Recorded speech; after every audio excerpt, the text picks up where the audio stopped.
It was the defining attempt for me. तो situation ऐसी भी थी कि मुझे घर से अलग रहना पड़ा था, मतलब शादी के बाद भी कई मोमेंट्स तो ऐसे थे कि मतलब मेरे को फिंगर में अपने थंबनेल्स इम्प्रिंट्स भी नहीं दिखते थे। जब मैंने भी शुरुआत करी थी तो एक चीज़ जो मेरे गांठ मानी थी अपने अंदर कि संघर्ष से मुझे मित्रता करनी पड़ेगी, संघर्ष करने से मुझे नहीं घबराना पड़ेगा।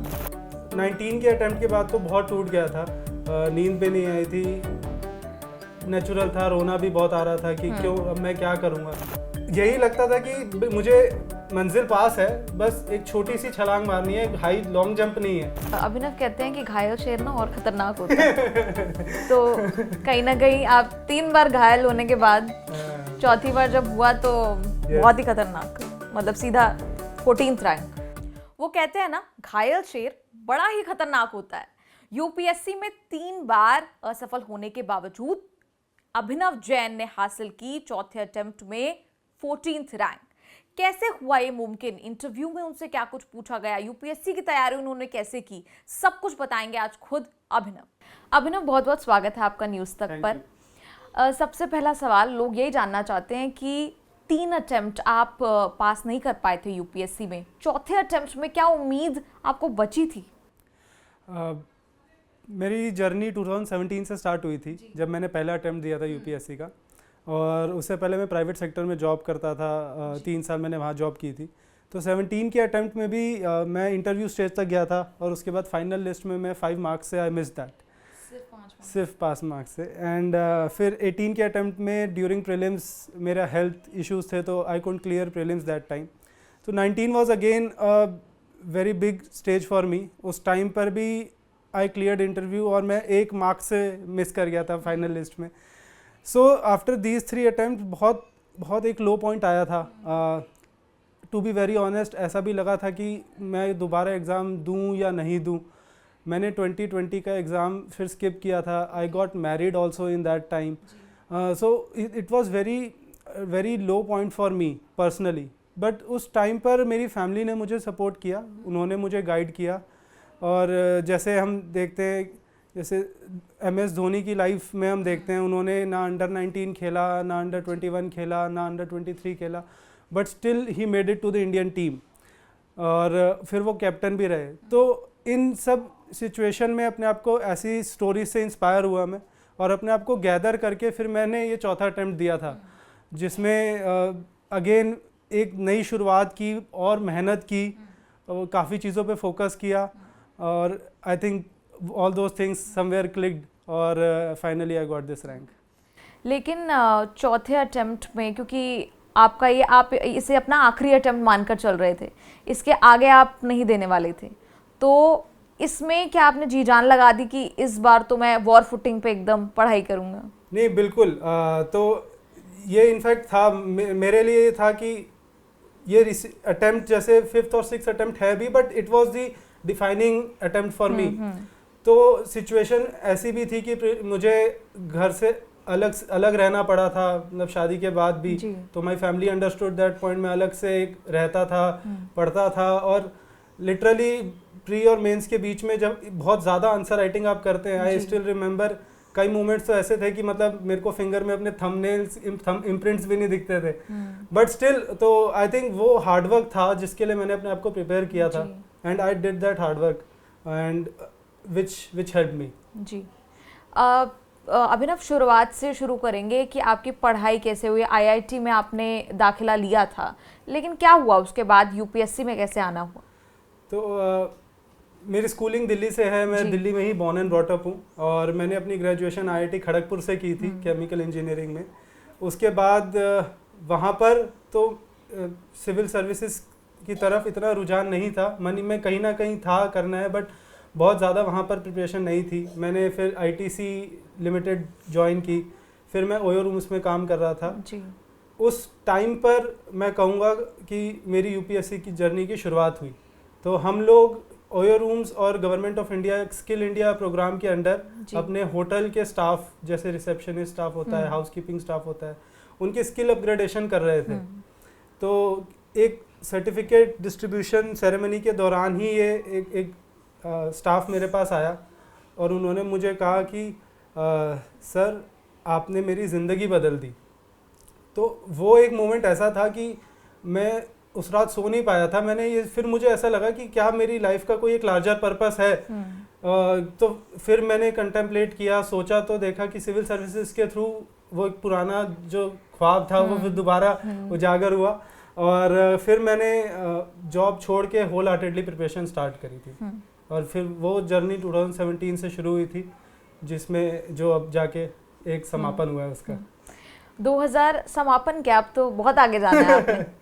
2017 से शुरुआत अगर कर लें, किस तरह आपने अपनी तैयारी की शुरुआत की थी कि जो हमारी ऑडियंस है, एजुकेशन और इससे रिलेटेड जो भी इश्यूज हैं, यूपीएससी की तैयारी है, जानना चाहते हैं कि कैसे 14th रैंक हासिल कर लेते हैं ऐसे पढ़ाकू बच्चे। तो इसमें मैं ये पहली बात तो ये कहना चाहूँगा कि ऑल्दो बैकग्राउंड मेरा आईआईटी से है, तो बट यूपीएससी की प्रिपरेशन एक अलग ही प्लेग्राउंड है। यहाँ पर वहाँ अगर ऐसा कहें कि आईआईटी में समवेयर इंटेलिजेंस चाहिए होती है more than your hard work, but मेरे हिसाब से UPSC is more about hard work than your intelligence. और यहाँ पर जब मैंने भी शुरुआत करी थी तो एक चीज़ जो मेरे गांठ मानी थी अपने अंदर कि संघर्ष से मुझे मित्रता करनी पड़ेगी, संघर्ष करने से मुझे नहीं घबराना पड़ेगा। अगर कोई बुक एनसीईआरटी पढ़नी है, स्टैंडर्ड बुक्स पढ़नी है, 4 बार पढ़नी है, 5 बार पढ़नी है, तो मैं पढ़ूंगा, उसमें कोई दो राह नहीं है। हर अटेम्प्ट में पढ़ना पड़ेगा तो मैं पढ़ूंगा। तो कहीं वो एक मन में जज्बा लेकर मैंने फिर शुरुआत करी थी, और उसी को मैंने फिर यही 3-4 साल वही मोटिवेशन बन के रहा। जैसे हम नीरज चोपड़ा को देखते हैं, वो अपना जेवलिन थ्रो 2 मिनट के लिए करते हैं, या उसेन बोल्ट 10 सेकंड की रेस करते हैं, बट उसके पीछे उनके सालों का संघर्ष है। तो उस संघर्ष को आप डिनाई नहीं कर सकते हैं। तो उस संघर्ष ने कहीं ना कहीं मुझे प्रेरित किया, और मेरा मोटिवेशन वहीं से ही आया था to continue for this 4 years जी। और 2017 से लेकर अब तक आपने यूपीएससी की तैयारी की है। तो अभिनव, बात करें आपकी कोचिंग को लेकर भी बात करेंगे, लेकिन एक सवाल मेरे मन में है कि 2017 में आपने एक अच्छी खासी अपनी जॉब क्विट की। तो ऐसा बड़े कम लोग होते हैं जो ये रिस्क लेते हैं कि एक अच्छी खासी वेल सेटल्ड जॉब आप छोड़ दें, ये कमी देखने को मिलता है। तो क्या वो कारण रहे जो आपने सोचा कि मैं एक संपन्न एकदम फाइनेंशियली वेल जॉब में छोड़ दूं और यूपीएससी की तैयारी करूं?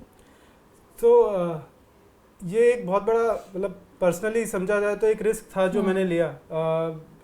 अच्छी खासी पे मिल रही थी, बट मतलब स्कैम 1992 में हमने देखा है, वो कहते हैं कि रिस्क है तो इश्क है। तो but on the lighter note, वो मेरे लिए ये था कि अगर मुझे करना है तो होल हार्टेडली करना है। 2 नाव में एक साथ सवार नहीं हो सकते।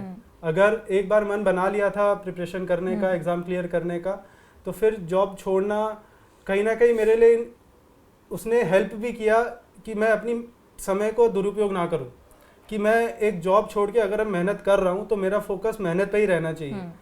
सो इस तरह से मैंने अपनी मेहनत को प्रायोरिटी देते हुए जॉब को छोड़ा। फाइनेंशियल इंस्टेबिलिटी भी आई, काफ़ी स्ट्रगल भी थी, बट उस पॉइंट पे अगेन फैमिली ने सपोर्ट किया, जिन्होंने मुझे कभी उस फाइनेंशियल ट्रबल को महसूस नहीं होने दिया। मुझे उन्होंने हमेशा हर अटेम्प्ट के बाद यही बोला कि कोई बात नहीं, अपने और बेस्ट दो और बेहतर करो। तो ये जिसमें मेरे भैया का श्रेय काफ़ी था, उन्होंने गाइड किया और हेल्प किया इस मामले में। तो यस, कि अगर आपको कोई माइंड में डिसीजन हो जाता है तो फिर आप उसको कंटिन्यू करिए। ऐसे मल्टीपल चीज़ें एक साथ करके आप अचीव नहीं कर सकते हैं अपने गोल को। तो अभिनव, 2017 से ही आपने तैयारी शुरू कर दी थी, और तैयारी आपकी सेल्फ कोचिंग थी, आपने खुद को ट्रेन कर लिया या फिर ऑनलाइन कोचिंग ली? 2007 मैंने ज़्यादातर अपने सेल्फ कोचिंग और सेल्फ स्टडी पे फोकस रखा। मेरा आइडिया ये था कि सबसे पहले तो जब मैंने पूरा स्टडी मटेरियल देखा, समझा, पता किया, तो वो लिस्ट देख के आई वाज ओवरवेल्म्ड कि मतलब इतना सब कुछ पढ़ना पड़ेगा। और कुछ शुरुआत के कुछ महीनों में एक तरह से थोड़ा हेफाजाट भी रहा, दिशाहीन था कि क्या पढ़ना है क्या नहीं पढ़ना है। बट फिर मैंने अपने आप को तैयार किया कि यूपीएससी के सिलेबस के हिसाब से पढ़ाई करूँगा, उसके हिसाब से नोट्स बनाऊंगा। तो फिर मेरा नोट्स बना के उनको रिवीजन करने पे फोकस रहा, और जिसमें मेरी सेल्फ स्टडी ज़्यादा थी rather than relying on any coaching और बाकी चीज़ों में। तो मतलब किसी बाहरी कोचिंग इंस्टीट्यूट का आपने मदद नहीं ली? मैंने नहीं, जीएस का अपना प्रिपरेशन सारा खुद से ही किया था। बस उसमें कुछ मेरे मेंटर्स का सहयोग बिल्कुल रहा था, जिनके बारे में मैं मेंशन करना चाहूँगा।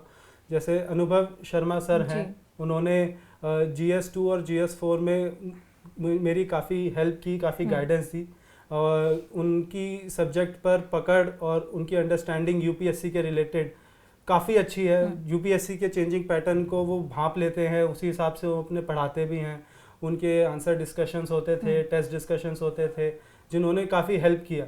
तो इस तरह से कुछ मेंटर्स थे जिन्होंने मेरे को हेल्प किया, एंड आइड से कि गाइडेंस के साथ साथ हार्डवर्क की जी बहुत ज़रूरत, बहुत इम्पोर्टेंस होती है। जी अभिनव, 2017, 18, 19 आपने इन तीनों सालों में लगातार यूपीएससी का एग्ज़ाम दिया, लेकिन जब नहीं हो पाया, क्योंकि हम कोई भी परीक्षा देते हैं या ज़िंदगी की भी कोई परीक्षा होती है, 2-3 बार हम ट्राई करते हैं, नहीं हो पाता, बड़ी मायूसी सी हो जाती है। और ज़रूरी नहीं कि हर बार आपके पेरेंट्स आपको सहयोग दे। एक बार तो पेरेंट्स कह देते हैं कि चल कोई बात नहीं, अगली बार कर ले, लेकिन 2-तीसरी बार के बाद भी 3 बार आपने अटेम्प्ट दिया, नहीं हुआ। क्या पेरेंट्स की तरफ से कैसा कुछ सपोर्ट था, और आप कहीं ना कहीं टूट गए होंगे? मैं बिल्कुल 19 के अटेम्प्ट के बाद तो बहुत टूट गया था, नींद भी नहीं आई थी, नेचुरल था, रोना भी बहुत आ रहा था कि क्यों, अब मैं क्या करूँगा। और पेरेंट्स जब आप बिल्कुल करीब जाके अपनी मंजिल को नहीं पा पाते हैं, तब आप ये भी सोचते हैं कि अब मैं करूँ तो करूँ क्या। मतलब if it is about 1 mark या 5 मार्क्स, तो आप ये नहीं सोच सकते कि मैं बहुत ड्रास्टिक क्या करूँ। यूपीएससी में बहुत सारी चीज़ें होती हैं, तो आपकी सबसे ज़्यादा मायूसी इस बात की होती है कि मैं अपने प्रिपरेशन में क्या इम्प्रूव करूं जिसकी वजह से मेरा सिलेक्शन हो जाए। कहीं ना कहीं इसकी खोज थी जिसने मुझे फिर प्रेरित किया कि मुझे कुछ ढूंढना है, कुछ बेहतर करना है। तो फिर मैंने अपनी आंसर राइटिंग पे फोकस किया, और तब पेरेंट्स ने भी इसी बात से मुझे गाइडेंस दी कि उन्होंने भी अपने पर्सनल एक्सपीरियंसेस मुझसे शेयर किए।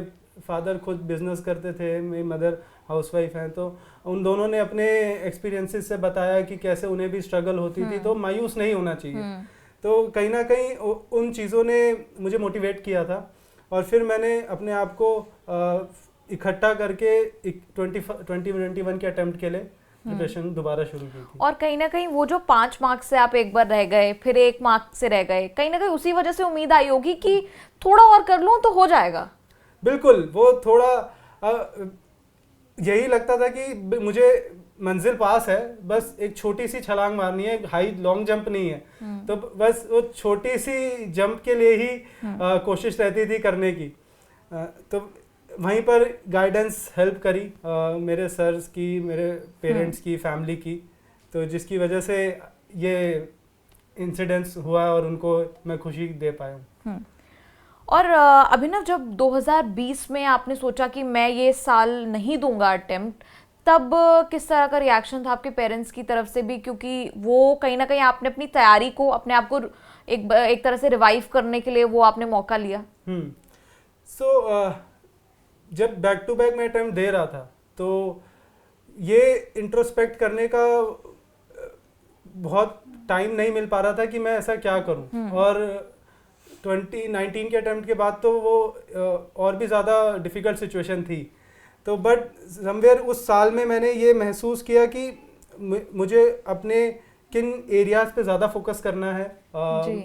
तो both for GS and optional, तो उसमें मैं एक प्रवीण दहिया सर से मिला था। उन्होंने मुझे ऐसे में और सोशोलॉजी में बहुत गाइडेंस करी थी, हेल्प करी थी। 1-on-1 उन्होंने मेरे आंसर्स देखे, डिस्कस किए, घंटों हम डिस्कस करते थे कि कहाँ पर क्या कमी है कि तो इस तरह से अब इस तरह से मैंने अपने आंसर राइटिंग पर उस टाइम पे बहुत फोकस किया। जो नॉलेज बेस अपने 3 साल में बनाया था, उसको किस तरह से मैं लिख के प्रेजेंट करूं, उस पर काफ़ी फोकस रहा था। एंड इस तरह से मेरा वो 2020 का ईयर एक तरह से अपने आप को रीइन्वेंट करने में चला गया। तो और अभिनव कहते हैं कि घायल शेर ना और खतरनाक होता है। तो कहीं ना कहीं आप 3 बार घायल होने के बाद चौथी बार जब हुआ तो बहुत ही खतरनाक, मतलब सीधा 14th रैंक। अभिनव, बात करेंगे अब जब आपने इस बार इंटरव्यू दिया, इसके पहले भी आप इंटरव्यू तक तो पहुंच ही चुके हैं, लेकिन जो फाइनल जिसमें आपने 14th रैंक हासिल की, किस तरह के सवाल आपसे पूछे गए? तो इंटरव्यू जैसे परसेप्शन होता है, आई थिंक इंटरव्यू एक ऐसी स्टेज होती है जहाँ पर सबसे ज़्यादा मिथ है लोगों में जी। यूपीएससी का इंटरव्यू एक यूपीएससी उसको पर्सनैलिटी टेस्ट बोलता है कि हम आपके पर्सनैलिटी को टेस्ट कर रहे हैं, ना कि वो एक इंटरव्यू है Q&A। और वहाँ पर हम कहीं मैं ये सोच के जाते हैं कि आप कितनी सीढ़ियाँ चढ़कर आए या कितने प्लैनेट्स हैं सोलर सिस्टम में, ऐसे कुछ जीके के क्वेश्चंस पूछे जाएंगे, ऐसा नहीं होता है। वो वहाँ पर मुझसे और लगभग सभी से वो हमारे डिसीजन मेकिंग स्किल्स को चेक करते हैं जी।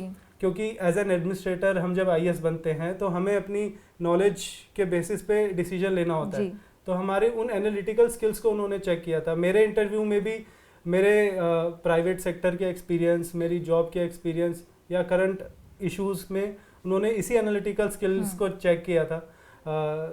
आई क्लियरली रिमेंबर उन्होंने मुझसे ये भी पूछा था कि आप प्राइवेट सेक्टर से आए हैं, आपने ITC और OYO में काम किया है, तो अब आप वहाँ से ऐसी क्या लर्निंग्स इम्प्लीमेंट करेंगे कि जिससे हमारी एडमिनिस्ट्रेशन में अगर हमको सेलेक्ट करते हैं तो इम्प्रूवमेंट लाएं। तो ऐसे क्वेश्चंस उन्होंने पुट ऑन किए थे जिसमें मुझे कहीं ना कहीं ये इंट्रोस्पेक्ट करना पड़ता है कि ऐसा मैंने क्या सीखा है और मैं उसको कैसे इम्प्लीमेंट करूँगा। तो कुछ उन्होंने काफ़ी फैक्चुअल क्वेश्चन भी पूछे थे कि हमें क्रिप्टो करेंसी आजकल बहुत चल रही है, तो क्रिप्टो करेंसी एक्सप्लेन करिए कैसे होता है। तो और उसे एक्सप्लेन करना बड़ा मुश्किल काम है। बहुत मुश्किल काम है, मतलब आप वो हम वीडियोस देखकर नहीं समझ पाते हैं, वहाँ सामने 1 to 1 बताना तो बहुत ही मुश्किल था। And somehow I try to present it, और आई स्टिल रिमेंबर मैं पेन पेपर में लेके उनको डायग्राम बना के दिखा रहा था कि सर ऐसा कुछ बिटकॉइन होता है, क्रिप्टो करेंसी होती है।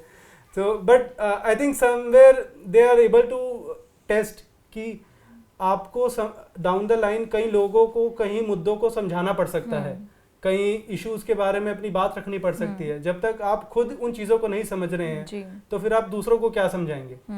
तो ये सब चीज़ें इंटरव्यू में काफ़ी टेस्ट की जाती हैं और यही देखा जाता है मेरे हिसाब से यूपीएससी में।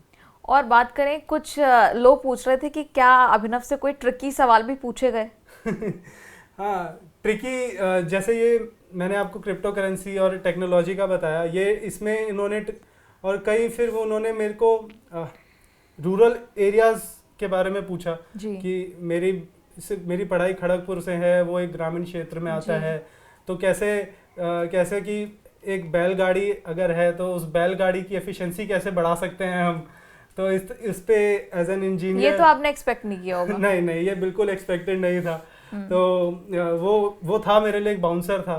बट समवेयर ऐसे ट्रिकी क्वेश्चंस में मेरा अंडरस्टैंडिंग ये है कि वो ये देखने की बजाय कि क्या इसका सही उत्तर होगा, वो मेरा रिस्पांस चेक कर रहे थे, अप्रोच आपकी, मेरी अप्रोच क्या है ये चेक कर रहे थे। तो आई थिंक दैट वाज मैं ऐसे क्वेश्चन को सुन के क्या घबराया तो नहीं, मैं अपना संतुलन तो नहीं खो बैठा।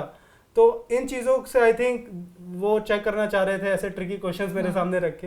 And luckily I was able to maintain myself, so that's how it went. और जैसा आपने बताया कि करंट अफेयर्स से रिलेटेड भी कुछ पूछा जाता है, बिल्कुल। कोई ऐसे देश दुनिया को लेकर सवाल जो पूछे गए आपसे? हाँ, उस टाइम पर रशिया यूक्रेन का वॉर बहुत बड़ा मुद्दा था। ये लगभग हर इंटरव्यू में पूछा गया है, रशिया यूक्रेन। बट समवेयर वो क्योंकि उस मुद्दे से बहुत चीजें लिंक्ड होती हैं, तो वो हर कैंडिडेट से डिफरेंट तरह से उसको पूछते हैं। मुझे अच्छी तरह याद है, मुझसे उन्होंने पूछा था कि सारी वॉर रशिया यूक्रेन की चल रही है, बट सारी कंट्रीज इंडिया क्यों आ रही है। तो किसी और इंसिडेंट्स को उन्होंने इंडिया से लिंक करके मेरी अंडरस्टैंडिंग चेक करी थी। तो ऐसे इन करंट अफेयर्स पे पूछा था। फिर कई डैम्स की कंस्ट्रक्शन हो रही है, उसके अगेंस्ट प्रोटेस्ट होते हैं, तो NGOs के बारे में काफ़ी डिस्कशन की थी। तो और इलेक्ट्रिसिटी, ई-व्हीकल्स की बात हो रही है, उस पर उन्होंने ये सब करंट इश्यूज थे जिसमें मतलब फैक्चुअल के साथ साथ उन्होंने एक ब्रॉडर लेवल पर अंडरस्टैंडिंग को चेक किया था। और किसी तड़कते भड़कते कंट्रोवर्शियल इशू का सवाल तो नहीं आ गया आपके? लकीली ऐसा कंट्रोवर्शियल तो नहीं था, बट ये मेजर इंसिडेंट्स थे जिनमें कई बार आप कंट्रोवर्सी में अपने जवाब की वजह से भी फंस जाते हैं। तो आपने क्या उत्तर दिया वो उसमें से आपका जवाब पकड़ के तो कहते हैं ना कि आप अपना गड्ढा खुद ही अपने लिए खोद देते हैं। तो दैट्स वेयर अगर आपका आंसर एक बैलेंस्ड है, एक लॉजिकल है और तो टू द पॉइंट है, तो even if any controversial topic is being asked, आप उसको मैनेज कर पाते हैं। इसके अलावा कोई ऐसे सवाल जो आपको लगे हो कि जहां आपने मे बी जवाब दिया हो कि मुझे नहीं आता या मैं इसके बारे में पढ़ूंगा बाद में? बिल्कुल, उन्होंने मुझसे जैसे कई टेक्नोलॉजीज के बारे में पूछा था, जैसे क्रिप्टो करेंसी एक है जी। फिर उन्होंने वैक्सीन डेवलपमेंट रिलेटेड भी काफ़ी चीज़ें अब न्यूज़ में रहती हैं, तो उन्होंने वैक्सीन की कैसे बनाई जाती है, उन ड्रग यूसेज पे पूछा गया था, जिनमें बहुत बारीकी इन्फॉर्मेशन नहीं थी मेरे पास।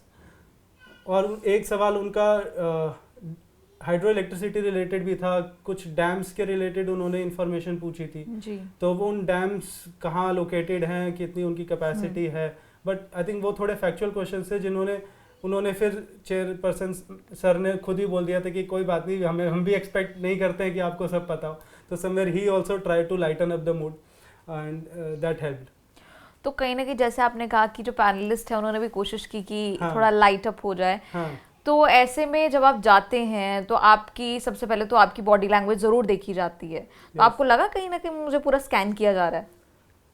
यस, वो आई थिंक जब आप बाहर खड़े होकर नॉक करते हैं, वहां से लेकर इंटरव्यू दे के जब आप एग्जिट करते हैं वहां तक का जजमेंट चलता है।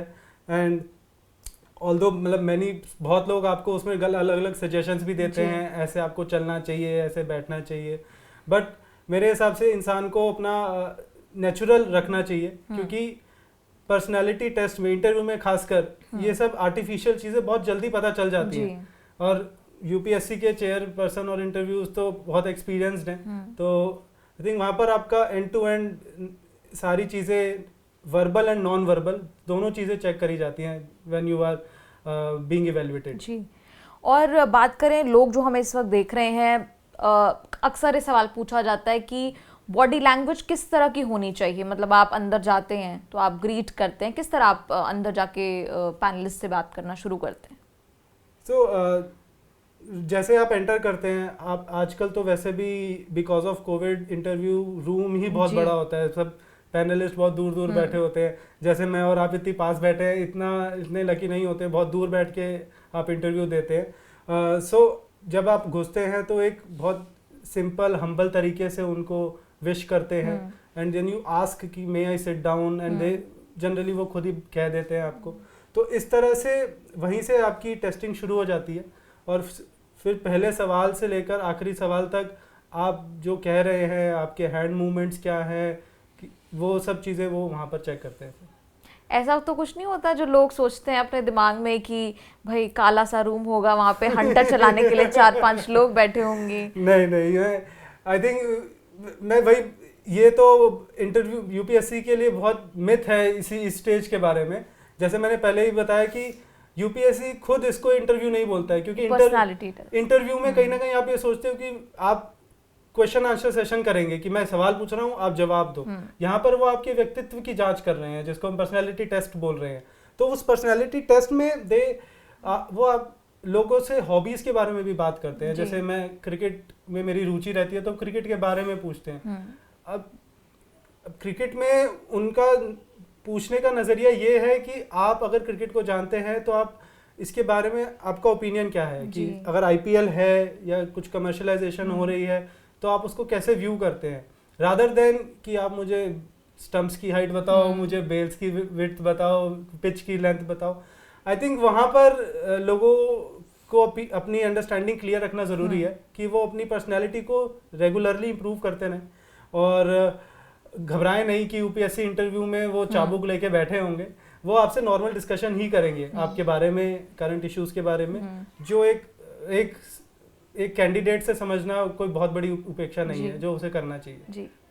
अभिनव, आपने चौथे अटेम्प्ट में यूपीएससी क्रैक कर लिया, लेकिन ऐसे कई लोग हैं, कई ऐसे एस्पिरेंट्स हैं जो सालों साल लगा देते हैं और कई बार उनका क्रैक नहीं हो पाता और अपने आप को कहीं ना कहीं अंडरमाइन करते हैं या अंडर कॉन्फिडेंट हो जाते हैं। उन स्टूडेंट्स को, उन एस्पिरेंट्स को जो वाकई में चाहते हैं कि वो यूपीएससी क्लियर करें, उनको आप क्या एडवाइस देंगे? मेरी एडवाइस उन कैंडिडेट्स को गांधी जी से इंस्पायर्ड होगी। जैसे गांधी जी कहते हैं कि my life is my message, तो समवेयर मैं भी अपनी लर्निंग्स को ही अपना मैसेज बताता हूँ कि आप मेहनत करने से घबराए नहीं। ये एक लंबी जर्नी भले ही हो, बट आप उसको इन्जॉय करेंगे अगर आप अपनी कंटिन्यूस मेहनत करते चले जाएं। ये आपके लो पॉइंट्स भी बहुत आएंगे, आपको लगेगा कि मैं शायद इसको गिव अप भी कर देता हूँ, बट आप गिव अप मत करिए और कंटिन्यूसली मेहनत करते रहिए। सचिन तेंदुलकर को भी 1983 से लेकर 2011 तक वेट करना पड़ा था वर्ल्ड कप के लिए। तो जब इतने महान क्रिकेटर इतना वेट कर सकते हैं, तो आप अगर थोड़े टाइम मेहनत करनी भी पड़ रही है तो स्ट्रगल है भी, तो स्ट्रगल को एंजॉय करिए।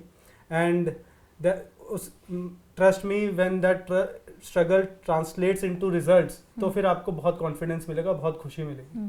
तो that will be my message. और क्योंकि आपने यहाँ कॉन्फिडेंस की बात की, 3 बार आपने यूपीएससी दिया और चौथी बार आपका हो गया, लेकिन तीसरे और चौथी बार के बीच में 1 साल का गैप था। इसमें आपने अपना कॉन्फिडेंस कैसे वापस गेन किया? इसमें मेरा कहीं ना कहीं फैमिली का, उनके सपोर्ट का और रिलीजन का भी हेल्प था। जैसे गीता का एक श्लोक होता है कि कर्मण्येवाधिकारस्य मा फलेषु कदाचन। तो मैंने ये फिर सोचा कि अब मुझे अपने कर्म पे फोकस करना चाहिए rather than thinking about that result only. और उस टाइम पर मुझे ये लगा कि यूपीएससी क्या सिर्फ उस प्रीलिम्स के बारे में है, या यूपीएससी क्या सिर्फ उस इंटरव्यू के बारे में है। तो फिर मुझे रियलाइज़ हुआ कि यूपीएससी तो is about testing yourself daily, कि क्या मैंने आज अपनी किताबों को ढंग से पढ़ा, न्यूज़पेपर को पढ़ा कि नहीं, अपने ऑप्शनल को पढ़ा कि नहीं। So it's not about that D day, rather अगर मैं हर रोज़ अपने आप से ये सवाल पूछता था कि अगर यूपीएससी आज की मेहनत पे मुझे इवेल्युएट करे तो क्या मैं उस पर खरा उतरा हूँ कि नहीं। तो उस जज्बे ने मुझे 1 साल और मेहनत करने के लिए प्रेरित किया, and that's where I got that motivation to continue fighting. लेकिन जब 3 बार आपका नहीं हुआ और चौथी बार आपने ये सोचा था कि रैंक आएगी, वो भी टॉप 20 में, ये तो काफ़ी अनएक्सपेक्टेड था। कितनी सोची थी आपने? मैं ऐसे कोई नंबर नहीं सोचा था। मेहनत में ये तो ज़रूर था, मेरे पेरेंट्स को और मेरे जो मेंटर्स थे उनको बहुत फेथ था मेरे पे। वो तो इनफैक्ट मुझे ये कहते थे कि नहीं यार, तुम्हारा तो इनफैक्ट टॉप 10 में या टॉप 20 में आना ही चाहिए। बट उस टाइम पर ये लगता है कि वो आपको प्रेरणा दे रहे हैं, इसलिए ऐसा कह दे रहे हैं। बट मैंने पर्सनली इतना एक्सपेक्ट नहीं किया था। It was a very surprising pleasant. लेकिन एग्जाम के बाद कैलकुलेशन तो लगाई होगी आपने, ऐसा तो नहीं हो सकता कि कैलकुलेशन लगाई हो, थोड़ा एक्सपेक्टेशन कि भाई टॉप 100 हो जाएगा? नहीं, इसमें एग्जैक्ट रैंक एक्सपेक्ट करना तो I feel it's impossible. But आप ये एक्सपेक्ट ज़रूर कर सकते हैं कि मैंने पिछली बार से बेहतर मेहनत करी है, मेरी पिछली बार से बेहतर परफॉर्मेंस भी रही है। जहाँ आप खुद अगर अपनी पिछली परफॉर्मेंस से इवेल्युएट करते हैं, तो समवेयर आई वाज कॉन्फिडेंट कि मेरा बेहतर परफॉर्मेंस हुआ है। एग्जैक्ट उसकी किस नंबर में वो ट्रांसलेट होगा in terms of rank, that was not known, and I think 14 become that golden number for me.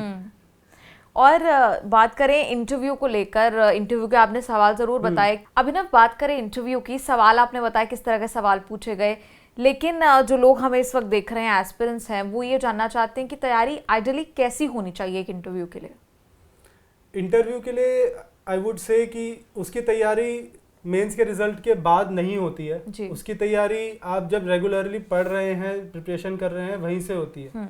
तो आपकी पर्सनैलिटी का सबसे बड़ा ट्रेट तो यही रिफ्लेक्ट होता है कि आपने यूपीएससी एग्जाम देने का निर्णय लिया।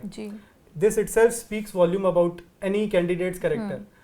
अब इतनी जो आप डेली मेहनत कर रहे हैं, उसके साथ आपके व्यक्तित्व में भी एक निखार आता है, आपकी सोच का दायरा बढ़ता है, आप लोगों से बात करते हैं, प्रिपरेशन में जाते हैं, क्लास में आप अलग अलग श्रेणी से आए हुए लोगों से बात करते हैं, तो उससे आप अपने आप व्यक्तित्व को निखारिए।